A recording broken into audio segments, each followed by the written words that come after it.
माननीय मुख्यमंत्री जी। आदरणीय अध्यक्ष महोदय, नहीं बैठिए। आपसे तो मैंने प्रार्थना की आप बैठिए।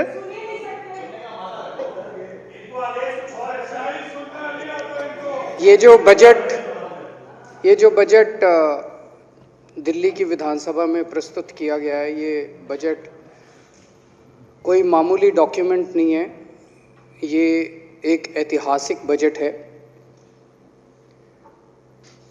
आज़ाद भारत के इतिहास में, चाहे आप केंद्र सरकार ले लो, चाहे कोई राज्य सरकार ले लो, आज़ाद भारत के इतिहास में पहली बार एक रोजगार बजट प्रस्तुत किया गया है।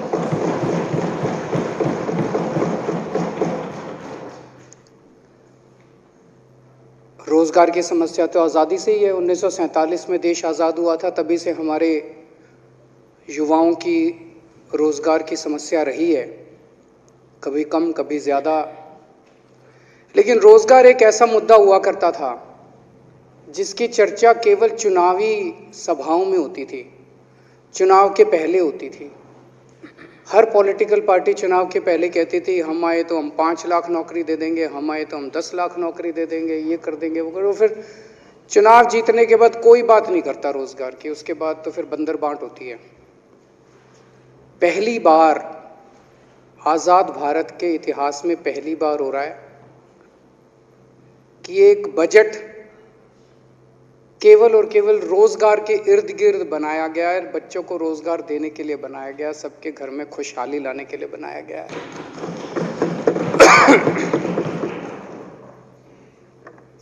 इसके पहले, अभी कुछ दिन पहले पंजाब में एक ईमानदार सरकार बनी, आम आदमी पार्टी की सरकार बनी, और उसके नतीजे 10 दिन में ही देखने को मिले कि पहली कुछ घोषणाओं में से एक घोषणा थी कि वहाँ पे 25,000 सरकारी नौकरियां निकाली गई और 1 महीने में उनकी भर्ती चालू हो जाएगी। 35,000 कर्मचारियों को पंजाब में पक्का करने की घोषणा की गई। और अब दिल्ली के अंदर एक बजट लाया गया है जिसमें 20 लाख, 5 साल में 20 लाख, ये विधानसभा के अंदर हमारा कमिटमेंट है। ये चुनावी 20 लाख नौकरियां 5 साल में देने की तो किसी ने चुनाव के पहले भी हिम्मत नहीं करी थी। यहां तक कि उत्तर प्रदेश, बिहार, जो इतने बड़े बड़े राज्य हैं जहां पे इतनी बड़ी बड़ी उनकी जनसंख्या है, वहां भी कोई पॉलिटिकल पार्टी ये नहीं कहती चुनाव के पहले भाई हम आए तो हमको वो दो, वोट दो, हम 20 लाख नौकरियां दे देंगे। बजट जो प्रस्तुत किया गया उसमें पूरा खाका डिटेल में पूरा तैयार किया गया है कि किस तरह से अगले 5 साल के अंदर 20 लाख रोजगार युवाओं के लिए तैयार किए जाएंगे। जब से ये बजट प्रस्तुत किया गया है अध्यक्ष महोदय, इतने फोन आ रहे हैं, युवा इतने खुश हैं, केवल दिल्ली के नहीं देश भर के युवा खुश हैं कि कम से कम देश की दिशा इस डायरेक्शन में तो आने लगी। अब जैसे हम मोहल्ला क्लिनिक बनाते हैं तो सारी राज्य सरकारों को अच्छे बनाए बुरे बनाए बात तो करनी पड़ती है मोहल्ला क्लिनिक की। हम लोग स्कूल अच्छे करते हैं तो अच्छे करें बुरे करें, सारे देश में चर्चा तो हो ही गई। हम बिजली मुफ्त करते हैं तो अब सारे देश में सारी पार्टियां जा जाके, चाहे हमको कितनी भी गालियां दें, लेकिन बिजली की बात तो करनी पड़ती है हर जगह। कोई 100 यूनिट कर रहा है, कोई 50 यूनिट कर रहा है। अब जब हम लोगों ने रोजगार की बात करी है दिल्ली के अंदर कि हम 20 लाख रोजगार देंगे, तो दूसरी पार्टियों को भी देश भर में रोजगार की बात करनी पड़ेगी। तो ये बजट केवल दिल्ली के नहीं, पूरे देश के युवाओं को एक उम्मीद देता है कि हो तो सकता है, कर तो सकते हैं अगर ईमानदारी से करें तो। ये जो इतनी चीजें हम करते हैं, हम स्कूल बनाते हैं, हम अस्पताल बनाते हैं, ये हम क्यों करते हैं? हम रोजगार बजट क्यों लाते हैं? ये इसलिए क्योंकि हमारी विचारधारा, हमारी पार्टी की विचारधारा ऐसी है। कई लोग पूछते हैं मेरे से आम आदमी पार्टी की विचारधारा क्या है? आम आदमी पार्टी की विचारधारा के 3 स्तंभ हैं। पहला, कट्टर देश प्रेम।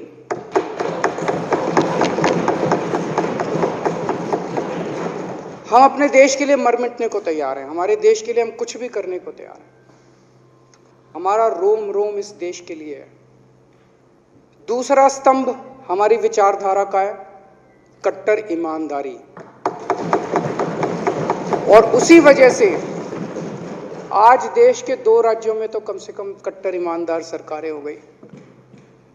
और तीसरा हमारी पार्टी की विचारधारा का स्तंभ है इंसानियत।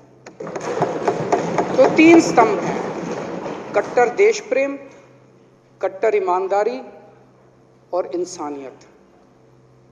अध्यक्ष महोदय, रेड लाइट पे जब हम रुकते हैं,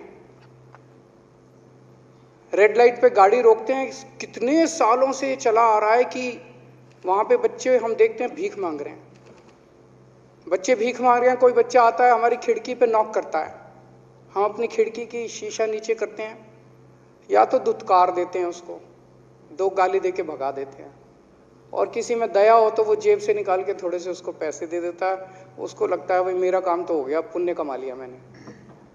कितने सालों से चला आ रहा है, कितने सालों से चला आ रहा है, किसी ने उनके लिए कुछ किया? कई सरकारें आई, अभी तक जो किया उनके लिए वो मैं बताता हूं। कुछ सरकारों ने एंटी बेगिंग एक्ट निकाल दिया कि अगर कोई भीख मांगेगा तो जेल में डाल देंगे। अभी तक तो यही करा कि अगर कोई भीख मांगेगा तो जेल में डाल देंगे। क्यों? उन सरकारों में इंसानियत की कमी थी। कुछ सरकारों ने किया, उनको पकड़ पकड़ के चाइल्ड होम में डाल दिया, वहां इतना बुरा हाल, इतना बुरा ट्रीटमेंट, वो बच्चे वहां से फिर भाग आते हैं, वो फिर वहीं आके। आप ये देखो, कई जगह आपने देखा होगा, ये बच्चे सड़क के किनारे एक गोल चक्कर लेके और उसमें से कैसे कलाबाजी खा रहे होते हैं। उनकी बॉडी आपने देखी है कितनी फ्लेक्सिबल है। मेरे को तो लगता है अगर उनको थोड़ी सी ट्रेनिंग दी जाए, ओलंपिक का अवार्ड ला सकते हैं ये बच्चे। हैं तो अपने देश के ही, किसी ने ध्यान नहीं दिया इन बच्चों की तरफ।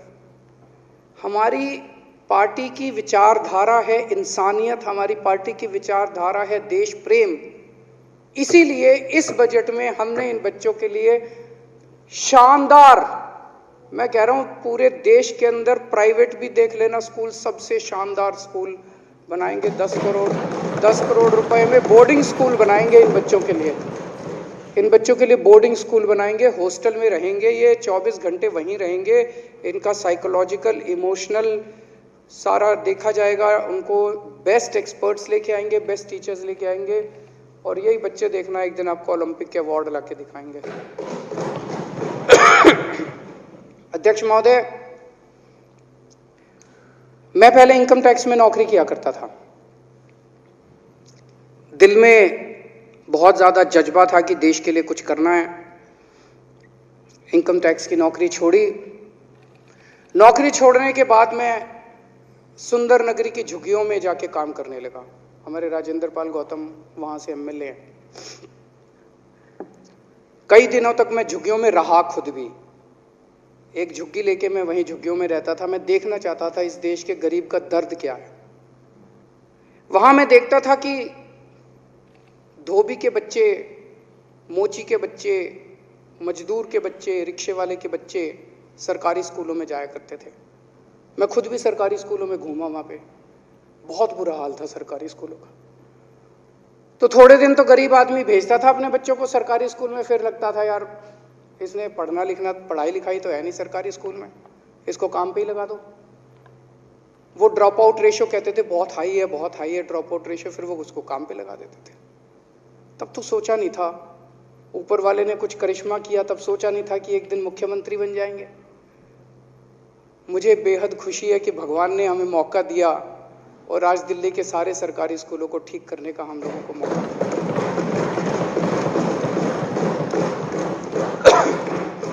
अध्यक्ष महोदय, हमें बहुत पीड़ा होती है जब हम कहीं, इतनी बार अखबारों में पढ़ने को मिलता है कि देश के कोने में कोई बहन, कोई बेटी अपने बाप का इलाज कराने के लिए उसे अपने आप को बेचना पड़ा। जब मैं झुग्गियों में रहता था, झुग्गियों में उनके साथ काम करता था, तो वहां जब बीमार हो जाते थे, बगल में जीटीबी अस्पताल था, उनको कईयों को मैं लेके जाया करता था जीटीबी अस्पताल में। बहुत बुरा हाल था जीटीबी अस्पताल का उन दिनों में। कोई दवाइयाँ नहीं मिलती थी, बाहर खूब दवाइयों की दुकानें लगी पड़ी थी, एक्सरे मशीन की दुकानें बाहर लगी, बाहर सारी दुकानों पे मिलता था। वो डॉक्टर लिख देता था बाहर से करा लो, डॉक्टर लिख देता था टेस्ट बाहर से करा लो, डॉक्टर लिख देता था दवाई बाहर से ले लो, सारा बाहर से होता था। जीटीबी अस्पताल का बुरा, उस टाइम सोचा नहीं था कि एक ऐसा मौका आएगा कि हमें ये जीटीबी अस्पताल ठीक करने का मौका। आज दिल्ली के अंदर मुझे बेहद खुशी है, ये हमारी विचारधारा की वजह से कि हमने दिल्ली में आज ऐसी व्यवस्था की है कि चाहे कोई गरीब हो चाहे कोई अमीर हो, किसी को कोई भी बीमारी हो, कैसी भी बीमारी हो, एक तरफ तो हमने सारे सरकारी अस्पतालों को शानदार कर दिया, शानदार सरकारी अस्पताल हो गए। अब कई अमीर लोग भी अपना इलाज सरकारी अस्पतालों में कराते हैं। एक तरफ तो सरकारी अस्पताल अच्छे कर दिए, मोहल्ला क्लिनिक खोल दिए, खूब सारे सरकारी अस्पताल बन रहे हैं, अस्पतालों की कमी नहीं छोड़ी, पॉली क्लिनिक बन रहे हैं। और दूसरी तरफ सबका इलाज, सारा इलाज फ्री कर दिया, दवाइयां भी फ्री, टेस्ट भी फ्री। अब अध्यक्ष महोदय, मेरी किसी भी बहन को, किसी भी बेटी को अपने घर की गरीबी की वजह से किसी के बीमार का इलाज कराने के लिए अपने आप को बेचने की जरूरत नहीं पड़ेगी। अध्यक्ष महोदय, जब वहां काम किया करता था हम देखते थे राशन खूब चोरी होता है, गरीबों को राशन नहीं मिलता। आरटीआई एक्ट पे हमने बहुत काम किया था, राइट टू इन्फॉर्मेशन एक्ट पे। राइट टू इन्फॉर्मेशन एक्ट की एप्लीकेशन डाला करते थे यहीं सेक्रेटेरिएट में आके, और राइट टू इन्फॉर्मेशन से जो रिकॉर्ड निकलते थे राशन वालों के कि राशन, उसमें सबके अंगूठे के झूठे निशान हुआ करते थे। अंगूठा लगा लगा के सबका राशन निकाल रखा था लोगों का। और जब लोगों से जाके पूछते थे भाई तेरा अंगूठे का निशान है, कहता जी मैं तो राशन ही नहीं लेने गया, मेरे को तो मिला ही नहीं, दुकान तो खुली ही नहीं। तब से सोचते थे यार कैसे इसको राशन व्यवस्था को ठीक किया जाए। तो हमारे दिमाग में आए door step delivery of ration, हो सकता है राशन की चोरी रोकी जा सकती है। मुख्यमंत्री तो बन गया अध्यक्ष महोदय, आज तक इसको दिल्ली में लागू नहीं कर पाया, लेकिन ऊपर वाला है, एक खिड़की बंद करता है तो 10 खोल देता है। दिल्ली में ना से पंजाब में लागू करने लगे।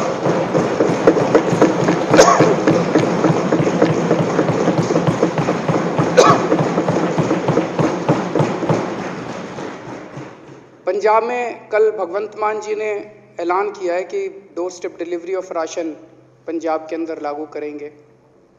अध्यक्ष महोदय, 4 साल हो गए मेरे को जूते घिसते घिसते केंद्र सरकार के, सबके पैर पड़ा मैं, सबकी मिन्नतें मानी मैंने। कहा इसमें मेरा तो कोई इंटरेस्ट नहीं है, मैं तो चोरी बंद ही कर रहा हूँ राशन की, मेरे को कर लेने तो डोर स्टेप डिलीवरी करने नहीं दिया इन लोगों ने। ये पहले हमारे मोहल्ला क्लिनिक रोके, 2 साल तक मोहल्ला क्लिनिक की फाइल लेके बैठ गए, किसी तरह से करा के ले आए।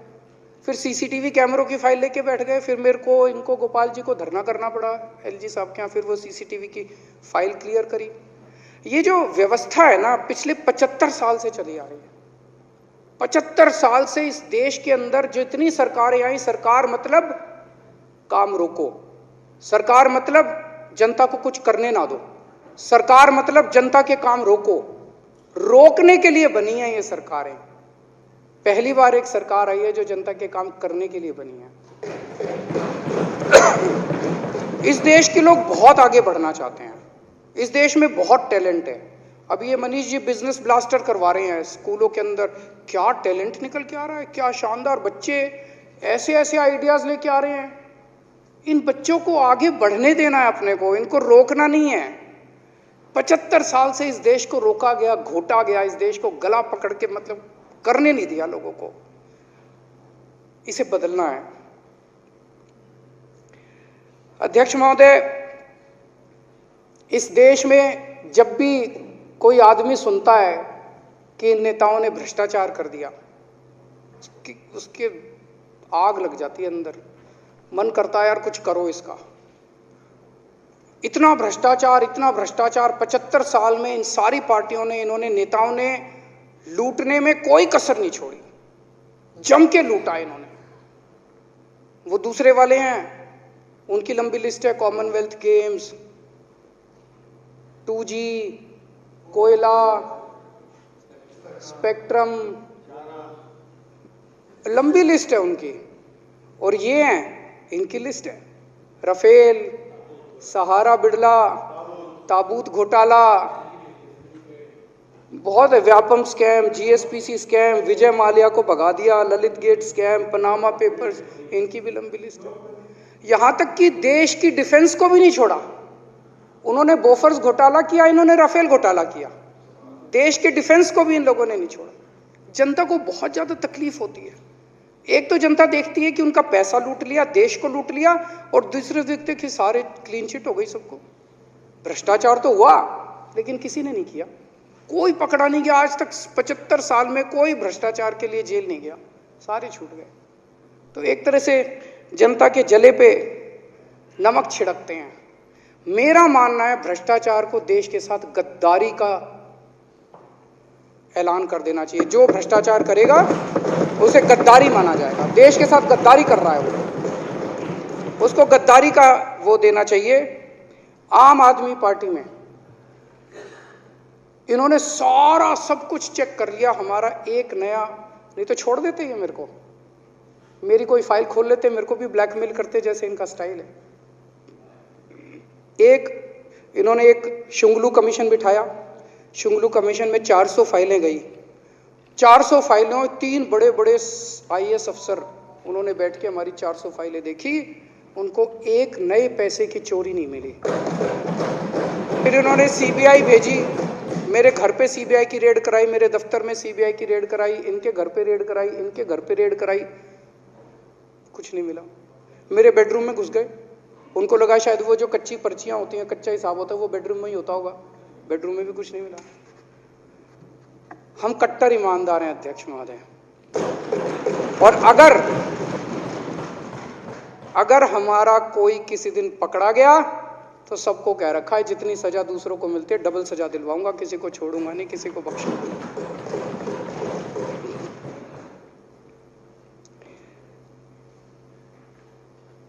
हमारे लिए देश सबसे ऊपर है। अभी भगवंत मान जी की प्रधानमंत्री जी से मीटिंग हुई। मीटिंग में भगवंत मान जी ने सीधे सीधे प्रधानमंत्री जी को कहा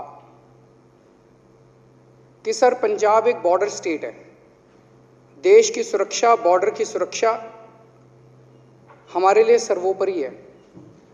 इसीलिए आज मैं आपको ये एश्योरेंस देने के लिए आया हूं कि अगर बॉर्डर की सुरक्षा का, देश की सुरक्षा का कोई भी मसला होगा, उन्होंने कहा मेरे नेता केजरीवाल जी और आम आदमी पार्टी और पंजाब सरकार पूरी तरह से आपके साथ हैं, केंद्र सरकार के साथ मिलकर काम करेंगे।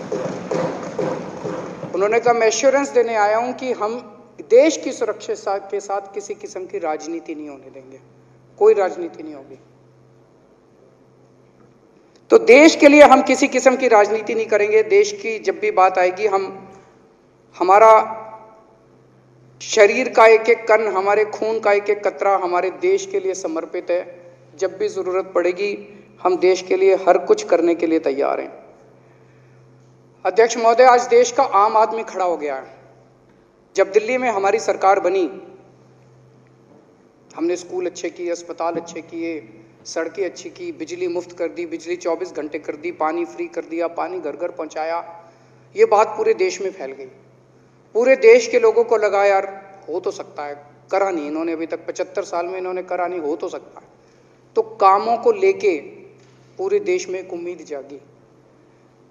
और जब से पंजाब के नतीजे आए हैं तो लोगों को लगता है यार अब ये ईमानदारी और ये देशभक्ति की जो हवा बहने लगी है, अब ये धीरे धीरे पूरे देश के अंदर बहेगी।